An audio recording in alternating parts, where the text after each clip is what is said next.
राम।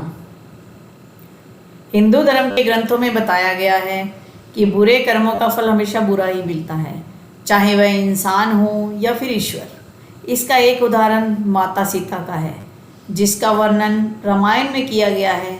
दरअसल रामायण कई भाषाओं में लिखी गई है। अलग अलग रामायण में अलग अलग कहानियाँ सुनने को मिलती हैं। एक कहानी के अनुसार माता सीता को एक तोते का शाप मिला था, जिसकी वजह से उनको भगवान राम से अलग रहना पड़ा। पहले माता सीता को वनवास के दौरान रावण अपहरण कर लेता है और उसका वध करने के बाद माता सीता के साथ भगवान राम की अयोध्या में वापसी होती है। फिर धोबी की वजह से माता सीता को अलग रहना पड़ता है। कई बार हमारे मन में ये सवाल उठता है कि राम तो भगवान है, फिर वह अपनी पत्नी से अलग क्यों रहे? क्या विवाह का संबंध ऐसा ही है? क्या उन्होंने सिर्फ माता सीता को दुख देने के लिए ही उनसे विवाह किया था? तो चलिए देखते हैं इसके पीछे सीता माता की कर्मों का क्या फल उन्हें मिला है। एक कहानी के अनुसार माता सीता जब छोटी थी तो सहेलियों में बच्चों के साथ बगीचे में खेल रही थी। वहीं बगीचे में एक तोता का जोड़ा पेड़ पर बैठा था। तोता का जोड़ा भगवान राम और माता सीता के बारे में बातें कह रहा था। उनकी बातों को सुनकर माता का ध्यान उन पर गया। मादा तोता बोल रही थी कि अयोध्या के राजकुमार राम काफ़ी प्रतापी राजा होंगे, उनसे माता सीता का विवाह होगा।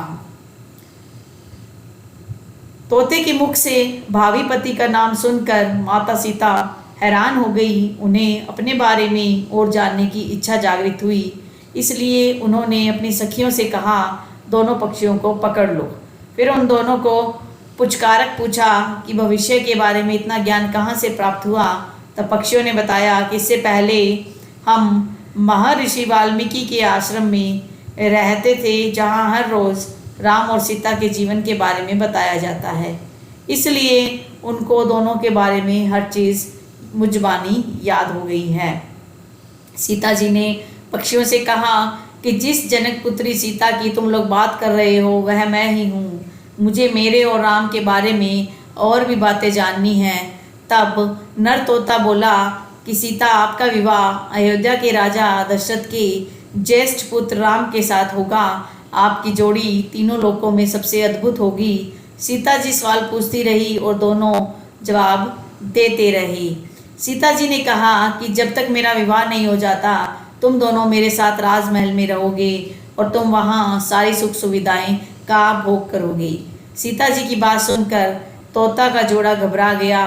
तब नर तोता ने कहा कि हे जनक पुत्री, हम गगन के पक्षी हैं, इसलिए पिंजरे में बंद रहकर हम जीवित नहीं रह सकते, इसलिए हमको आज़ाद कर दीजिए।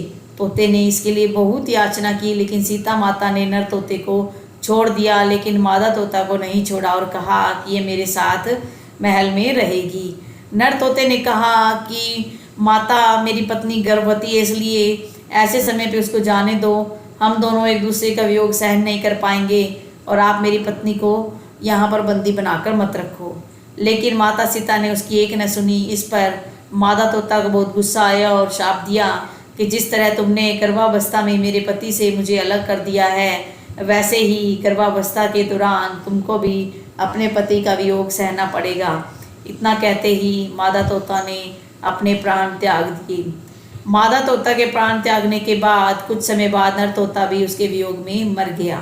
इससे माता सीता को बहुत दुख हुआ, लेकिन अब बहुत देर हो चुकी थी। बताया जाता है कि अगले जन्म में तोता वही धोबी था जिसने माता सीता के चित्र पर उंगली उठाई थी, जिसके बाद भगवान राम ने सीता का गर्भावस्था के दौरान त्याग कर दिया।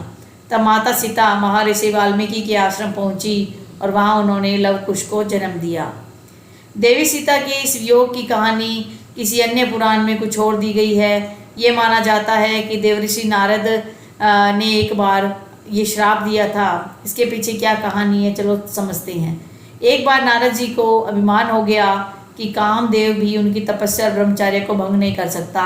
उन्होंने ये बात अभिमान में शिवजी के बाद श्रीहरि को बताई। तब श्रीहरि ने एक योजना बनाई कि नारद को इस बात का घमंड हो गया है कि जो कि सही नहीं है। इसके लिए उन्होंने एक माया रची। जैसे ही श्रीहरि ने प्रणाम करके नारद मुनि आगे बढ़े, तब उन्होंने एक भवन देखा जहाँ राजकुमारी विश्व मोहिनी थी और वो उसे देखकर मोहित हो गए।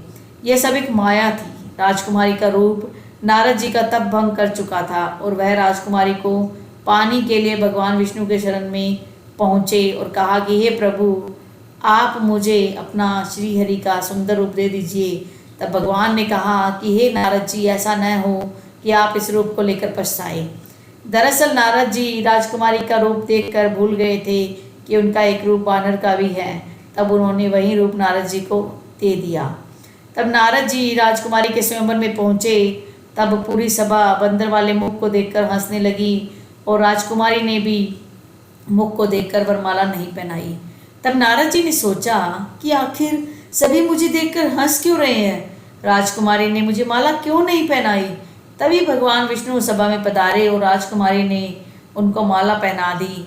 तब उन्होंने पानी में अपना मुख देखा और वानर वाला मुख देखकर क्रोधित हो गए और क्रोध में उन्होंने भगवान विष्णु को शाप दे दिया कि जिस तरह से मैं स्त्री के लिए तड़पा हूँ, आप भी पृथ्वी पर स्त्री वियोग का सामना करेंगी। जब माया का प्रभाव खत्म हुआ तो नारद जी को अपनी गलती का एहसास हुआ और उन्होंने क्षमा मांगी।